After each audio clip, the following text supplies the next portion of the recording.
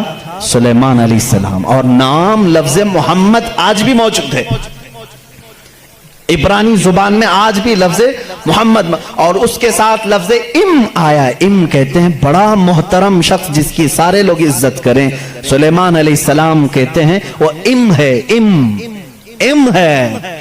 ام کا مطلب ہیبرو میں ہے سب سے زیادہ عزت والا. اور سلیمان علیہ السلام نے وہ کر کے بھی دکھایا. وہ تخت پر جو بیٹھتے تھے سلیمان علیہ السلام، اس تخت کو جب آپ حکم دیتے ہواؤں میں اڑ تو وہ اڑنے لگ جاتا. جہاں کا آپ کو سفر کرنا ہوتا آپ سفر کرتے تھے. اور وہ تخت ایسا نہیں کہ ایک اڑن تشتری ہے چھوٹی سی، بلکہ اتنا بڑا تخت تھا کہ آپ کے دائیں جانب 500 نبی اس زمانے کے بیٹھتے تھے، بائیں جانب 500 اولیاء امت بیٹھتے تھے. اور وہ تخت جب اڑتا آسمانوں پر ہواؤں کو اللہ نے ان کے لیے مسخر کر دیا تھا، اور وہ جس طرف حکم کرتے اڑتا تھا. ایک مرتبہ یہ بھی اسرائیلی روایات میں بھی موجود ہے، سلیمان علیہ السلام اڑتے ہوئے جا رہے تھے یہی تخت پر بیٹھے ہوئے، اچانک آپ نے تخت کو نیچے اترنے کا حکم دیا اور سارے لوگوں سے کہا پیدل چلو. تخت اٹھا کر لے جایا گیا، پیدل چلنے لگے. بہت لمبا عرصے تک، لمبی مسافت پیدل چلنے کے بعد پھر آپ سوار ہوئے، پھر سب کو سوار کر لیا. پھر ہوا کو کہا کہ اس تخت کو اڑا لے جائے فلاں سمت میں. مصاحبین نے پوچھا اتنا لمبا، یہ اتنی لمبی مسافت آپ نے پیدل چلایا صرف ورزش کرانے کے لیے نہیں؟ سلیمان علیہ السلام نے جواب دیا میں اس لیے تخت کو نیچے اتار دیا کہ یہ وہ زمین ہے جہاں آخری نبی آنے والا ہے. وہ مدینہ طیبہ تھی، وہ رسول کریم صلی اللہ علیہ وسلم کی آخری آرام گاہ تھی، جہاں سے اوپر اڑ کر جانے کو بھی سلیمان علیہ السلام نے بے ادبی تصور کیا. اور اسی لیے وہ اپنے سانگز میں یعنی اپنے مناجات میں جو حضور صلی اللہ علیہ وسلم کے ساتھ لفظ ذکر کرتے ہیں وہ لفظ ام ہے، یعنی دنیا جس کی سب سے زیادہ احترام کرے وہ محمد عربی صلی اللہ علیہ وسلم ہے. آؤ جیوز، آؤ یہودیوں، پڑھو اس چیز کو کہ محمد عربی صلی اللہ علیہ وسلم کا ذکر سلیمان علیہ السلام نے کیا ہے. موسیٰ